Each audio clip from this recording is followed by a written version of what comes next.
In England, thanks mostly to Elizabeth I, the late 1500s was a period of peace and prosperity. The 1600s was a different story. Charles I became king in 1625, and his strong belief in the divine right of kings caused a major political and institutional crisis. After only 4 years of rule, he dissolved Parliament and restored the absolute monarchy. As if that weren't enough, he began to rebuild relations with the Church of Rome. This stormy political atmosphere finally exploded in 1640, when Charles tried to organize the Scottish Church in the same way as the Anglican Church.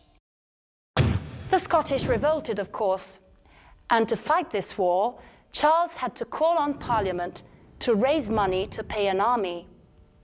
A year later, in 1641, the Irish revolted, and Parliament refused to give the king the money to raise another army.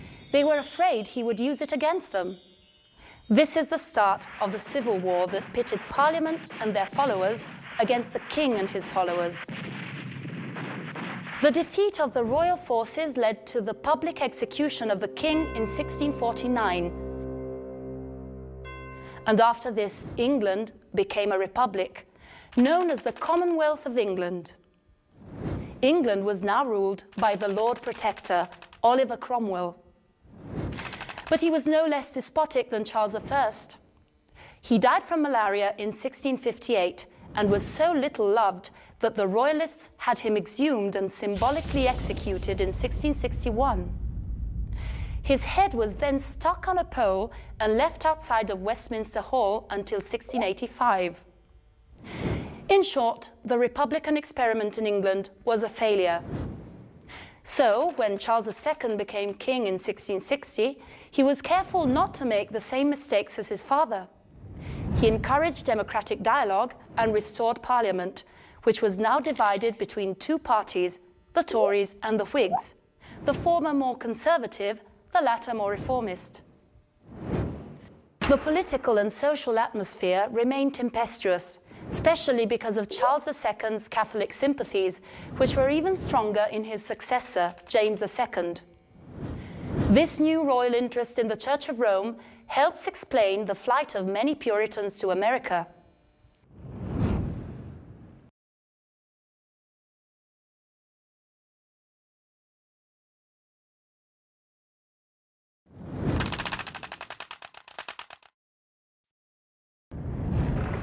The Pilgrim Fathers, as these Puritans are known in history, set sail aboard the Mayflower in 1620. They founded Plymouth, one of the first American colonies, and started the tradition of the holiday of Thanksgiving. These religious tensions, which fed the dramatic imagination of John Milton as revealed in Paradise Lost, calmed down when William III, a fervent Protestant, came to the throne in 1688. At this point in history, Britain entered what is known as the Age of Reason, or the Augustan Age, a time when pragmatism and rationality triumphed. This is the time of enlightenment in philosophy and of order, simplicity and purity in art, which was often inspired by classical art. In literature, a new player appeared on the scene, the novel. Novels mixed adventure and moral teachings, as can be seen in the very popular books of Daniel Defoe and Samuel Richardson. One result of these decades of tension was the coming into its own of democracy. This can also be seen by the appearance of public opinion, a result of the wide distribution of political pamphlets and the first newspapers. Philosophers such as Thomas Hobbes and John Locke added to the hot debate on the origins and the limits of political power. Locke helped to establish the idea of constitutional monarchy as a barrier against despotic monarchies. In fact, Locke imagined an institutional balance between the powers of the king and those of Parliament. The king was to be recognized as the head of the state and the church, and he is the head of the executive branch of government, while Parliament should concern itself with the legislative branch. Locke's idea of a balance of power between the different branches of government has continued, with various changes, to the present.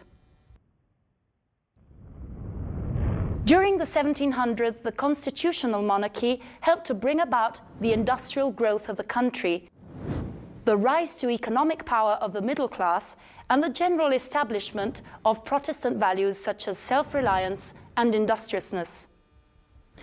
This can be seen clearly in the fictional character Robinson Crusoe.